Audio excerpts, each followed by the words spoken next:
Afternoon, both outside and Cuba 5 and the USA 4 with 3 bouts remaining. And Charlie, if form holds up, Oscar De La Hoya has not lost in 4 years. This very well could be a tie match in a few minutes. Julio Gonzales against Oscar De La Hoya of the United States, 132 pounds, the tail of the tape. Ladies and gentlemen, let's give an 18-hour Statistics that jump out at you here, Charlie. De La Hoya only 18 years of age, but 5 feet 11 inches tall for a 132-pounder. A big advantage if he can use it. In the red corner, Julio Gonzales. At times, I said, do you remember the last time you lost? Here it was. Julio Gonzales. And he has a record of 268-20. I'm Charlie Jones, along with Wally Matthews. I'm substituting for Bob Trumpy, who normally would be here. His son Jason, graduating from Blue Ridge Boys School this afternoon, St. George, Virginia. And Bob Trumpy is the commencement speaker.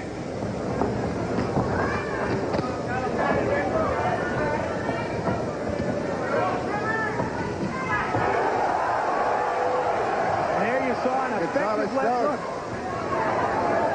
De La Hoya trains with professionals and fights like a professional, which does not always work that well in amateur boxing because of the scoring methods, but you notice that when he lands, there's a big effect. De La Hoya, Garfield High School, that's East Los Angeles.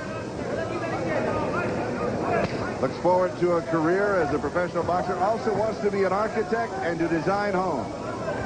And he's quite a young man to come from that kind of an environment where some of the most ferocious gangs in L.A.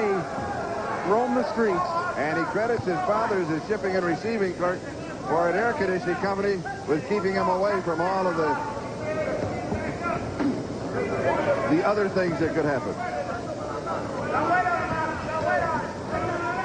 In the meantime, he's having a really rough time penetrating the long reach, although the undetermined reach, of Julio Gonzales. Gonzales at 5'7", he's 25 years old. He won the World Championship in '89. He won the World Cup in '87 and the Pan Am gold medal in '87. Julio Gonzales looks taller than 5'7" to me. Maybe that's part of the strategy, too, to tell us he's 5'7" when he's really 6'2".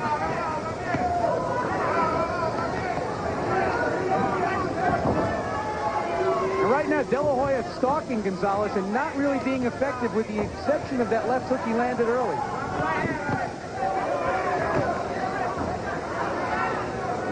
De La Hoya, the U.S. champion this year and the champion last year at 125 pounds. Gold medalist in the Goodwill Games at 125.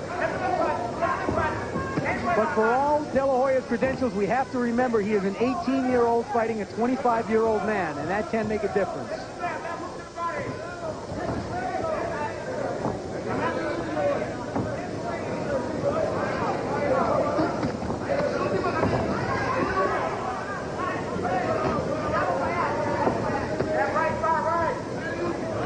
There's a redness alongside the left eye of De La Hoya. I don't think it's a cut, but there's certainly a scrape on the inside of his headgear.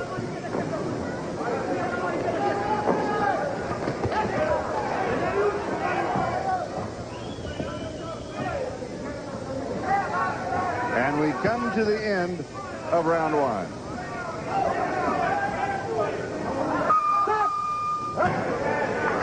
And things started off with a bang for Oscar De La Hoya. This big left hook staggered Julio Gonzales momentarily, but the rest of the round belonged to the reach and boxing ability of the Cuban. And we're in round 2. For De La Hoya, he says this is the first time for him to fight the Cubans, but it's no big deal because in East Los Angeles he fights Cubans all the time. I bet not too many of them can fight like Gonzales. That's right.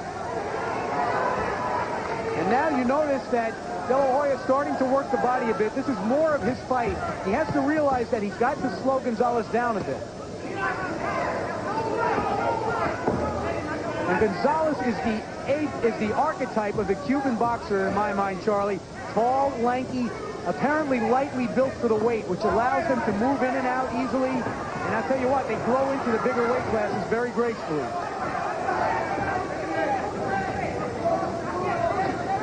And the most famous of Cuban boxers ever is right here, and he's at ringside. Teofilo Stevenson, of course, with the 3 gold medals. Talked to him yesterday, and I asked him about, he's 39. I said, you know what, you can still turn professional in the United States as a heavyweight. He said it would take 2 years. I'd have to fight 4 rounds, 6 rounds, 8 rounds, 10 rounds. They kind of smiled and shook his head like, no, he wasn't interested. And I said, probably make $25 million.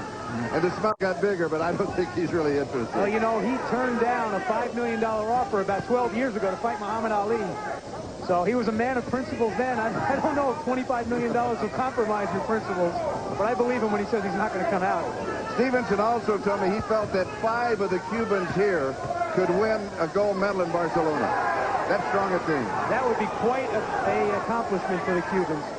The team has not competed in the Olympics since 1976.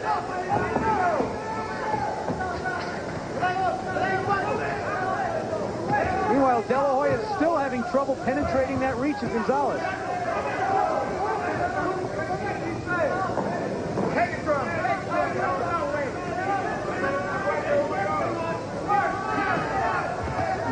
And you can see right there the way Gonzales was able to push De La Hoya back a step or 2 in the jab. When De La Hoya came back to counter, the Cuban was out of range.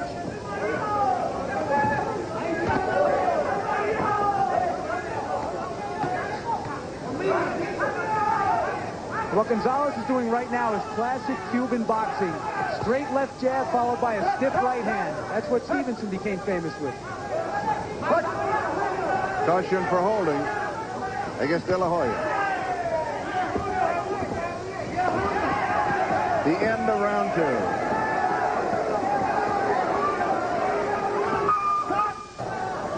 .132 pounds, round 3, Oscar De La Hoya and Julio Gonzales of Cuba. And De La Hoya has got to swarm all over Gonzales here if he has any chance to win this fight, Charlie. I think Gonzales won the first 2 rounds, and De La Hoya has been unable to score like that throughout the first 6 minutes of action.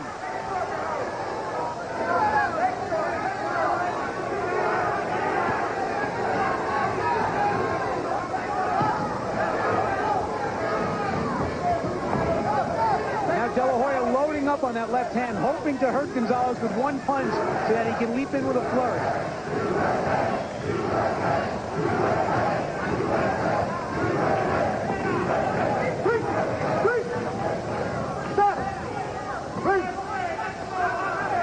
Not stepping back, a caution. Another look at Teofilo Stevenson. I asked him about could he have won the 4th gold medal if the Cubans would have come to the Olympics in Los Angeles.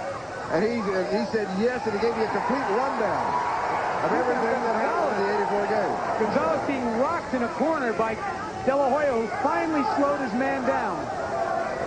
Now, Charlie, that brings up a point that I made before. The Cubans and the United States have not met in an Olympics since '76. The Cubans, of course, did compete in Moscow in 1980. And that's where Stevenson won his 3rd gold. Now, here's the situation. The Cubans lead 5-4. 3 bouts left, including this one. We're at the midway point in the 3rd round. And Oscar De La Hoya needs a strong finish. He has not lost in 4 years. He is rallying well in this round, Charlie. I just don't know if it will be enough to overcome the points lead. I believe Gonzales built up in the first 2. And the experience of 25-year-old Julio Gonzales. He won the gold medal in the Pan Am Games back in 1987. There's that left hook again from De La Hoya. First to the head, then to the body. And Gonzales was holding on there for a second.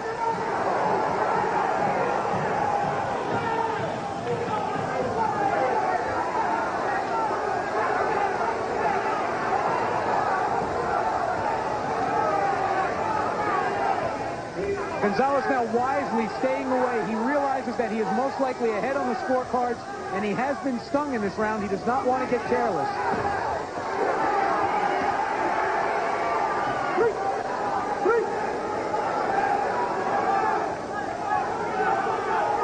Holding a caution against Cuba. Their 2nd caution. 3 cautions, it cost him a point. Ducking low, caution, United States.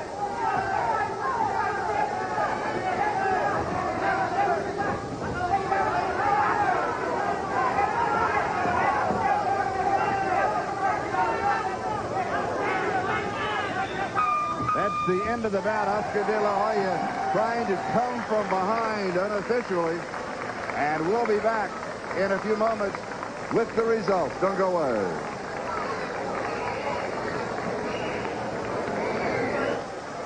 We're back now for the decision, 132-pound division. Ladies and gentlemen, we have a 2-1 split decision. The winner in the blue corner, Oscar De La Hoya. So that means it is a tie. Cuba 5, the United States 5. 2 bouts remaining. 16th time. A dual meet between USA and Cuba. The United States has never won. And this match is, in fact, the best performance the U.S. team has ever done against Cuba. 5 wins in a dual meet.